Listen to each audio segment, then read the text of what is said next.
beginning of the semester, right before it started, I was at Walmart with my girlfriend Sydney, and she needed to look for a notebook. And the notebooks at Walmart are kind of by the art supplies and stuff, and we were just waiting. So we were just like hanging out in that aisle, and I looked over at some of the art supplies, and I saw it was this Black India ink container and a calligraphy pen. And I looked at it and I was like, you know, I've always really liked calligraphy, like the way that it looks. I think that I would like to start to try it. So I got a pen and ink and this notebook, and then I took it home and just playing around with it and making lines and writing stuff. Like, ended up like looking like that, kind of a mess, but just kind of experimenting with it. I use mostly a 4 for writing text, because that's generally a good size for, you know, a normal size font.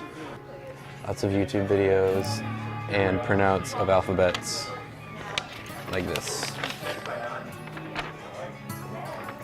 A lot of the calligraphy alphabets I think look really cool.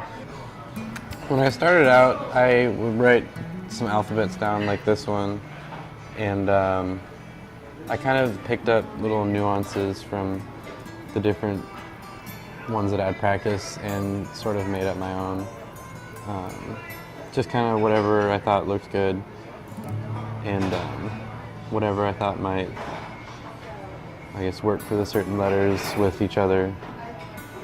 Just the whole like look of the old-timey flowing handwriting style, and so that's kind of why I picked it up, one of the reasons. It's a good thing just like for like any formal writing or thing that you don't really have like a pressing time concern, to just whip it out and write it down. I got an invitation to a wedding and I did the RSVP card and the calligraphy. I also use it to write my girlfriend little notes and things, so that's fun. I'll, you know, write notes to her, or I use it a lot for like Bible study stuff. Like this last weekend I went on a retreat with Sydney, and when you're like looking at like verses, and then I would look at it and I would write like what it says about it, like to me, and it takes some time, so it lets me reflect on what I'm reading and writing a little more.